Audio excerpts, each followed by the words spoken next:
Is it January? February? December? No, it is April. April 3rd.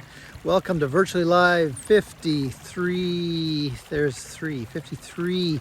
Yeah, got a little 3-day late season snowstorm and hail and every type of weather in between. This is the Whiteface River. Whiteface. I don't see any ducks out there right now, but we're gonna look for some early ducks. I was wrong, there's a hooded merganser down here. See if I can get an angle on him. Oops, we're in reverse. Beep, beep, beep.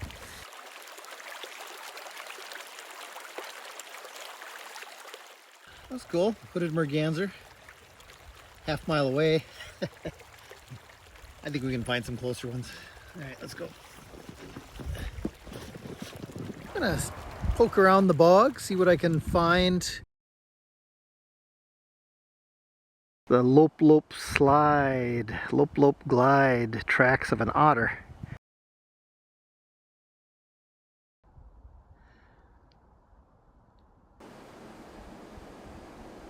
Did you know there are bison in the Sax-Zim Bog? Do you think I'm behind the fence or they're behind the fence?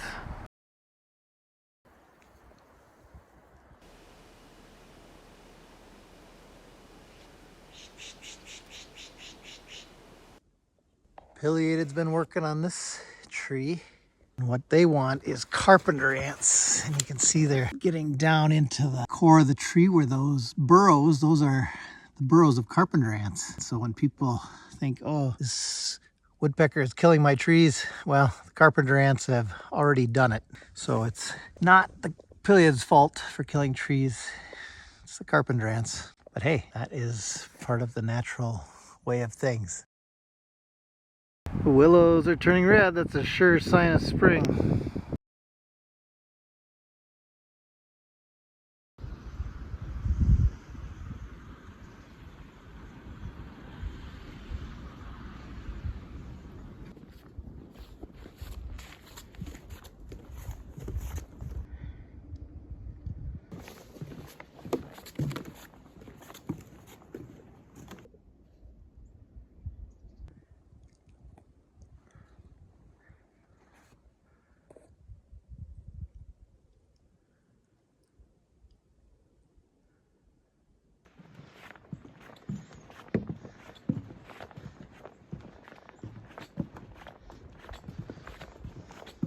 I'm at the Bob Russell boardwalk at Winterberry Bog, and it's one of the best places to check for black-backed woodpecker.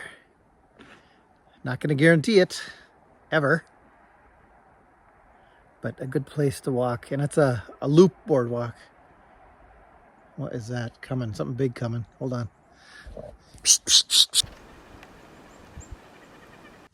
Hairy woodpecker. When you walk this loop, you gotta remember there's not just black-backed woodpeckers here. There's hairies that are after the same food, the larvae of beetles, specifically the eastern larch beetle. And so they flake the bark, and just like the blackbacks. There's another woodpecker up here. We'll see what that one is.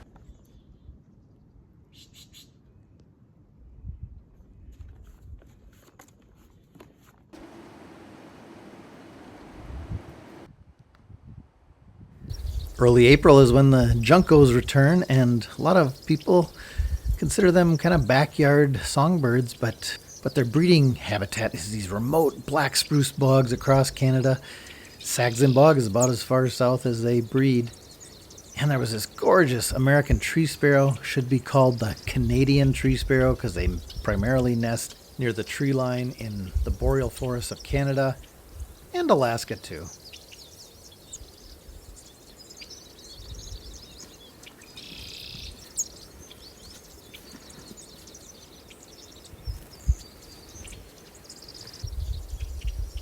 Kind of using my van as a blind here. Got American tree sparrows and lots of juncos feeding on the only bare ground around. A little bit of grass along the road.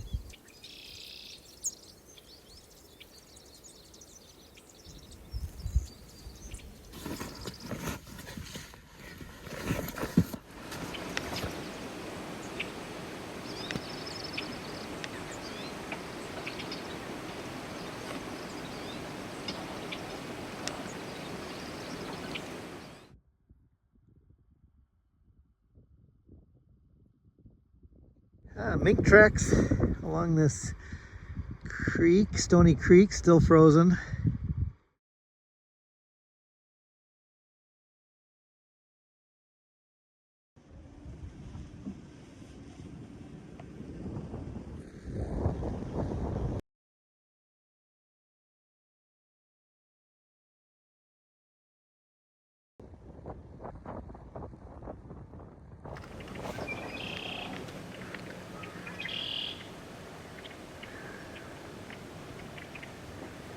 You might think, why are these ducks and geese and swans coming back so early when stuff is still frozen over? Well, it is biologically advantageous to get here early and stake out those best territories, the best nesting sites. So there is a cost energetically and calories in trying to endure the last vestiges of winter with very little food, but evidently is worth it to get those best spots.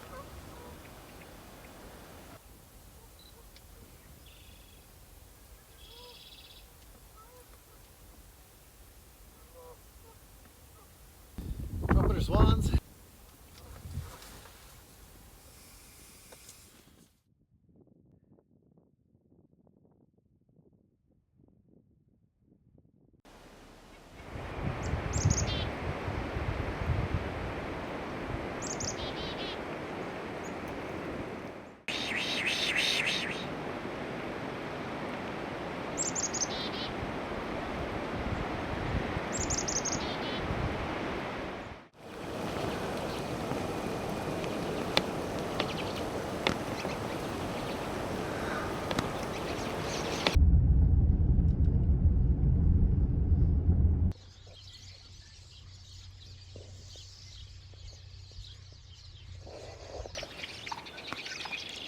I decided to swing by Mary Lou's feeders way up in the northwest corner of the bog.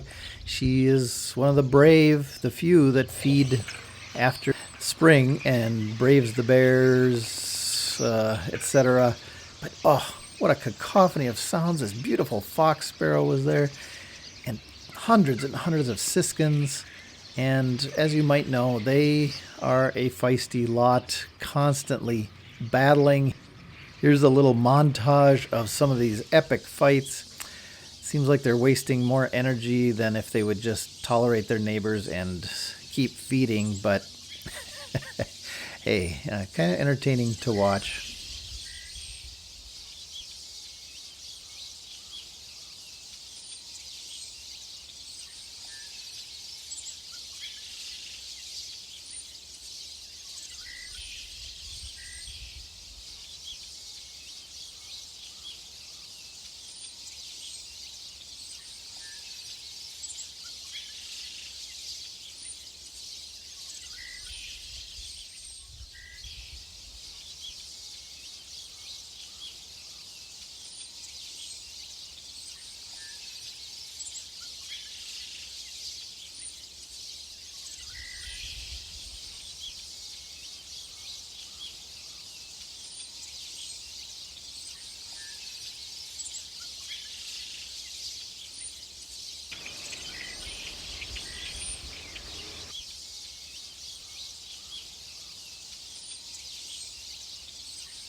And yes, red-winged blackbirds will come to feeders.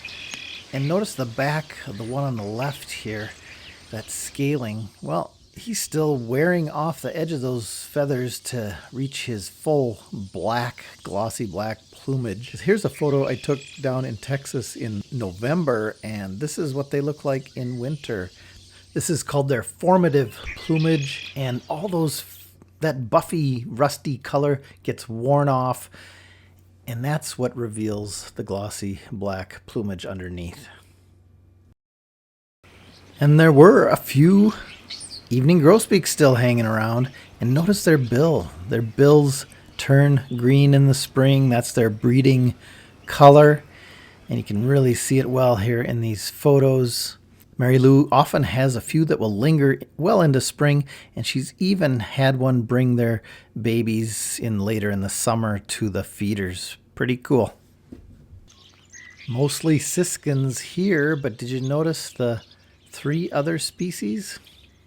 Yeah, a few common redpolls, nice male purple finch, and a female over further left, and that American tree sparrow. Very short, virtually live this week, but hey, I wanted to remind you, don't forget about the Sax-Zim Bog, big week of birding in mid-May. I'm going to put details right here on the video. You can always go to our website and check it out. It's a good time. All kinds of categories for those who want to make it a little bit of a competition and see if they can even compete against themselves. Superstar bird of the day. I'm going to give it to the Hooded Mergansers. I saw them at 3 different locations. And they're back. They're a little bummed about things kind of still frozen over and freezing up again and the snow, but they're tough ducks. They're tough ducks. Didn't see any courtship. They're just not in the mood right now. Until next time, not enough snow to get your snowshoes out, but you're still going to need those rubber boots. Keep your feet in those rubber boots and keep your eyes up looking for those ducks. They're going to be here any day. Okay, everybody, from a snowy April 3rd in the Sax-Zim Bog. Take care. We'll see you in the next video.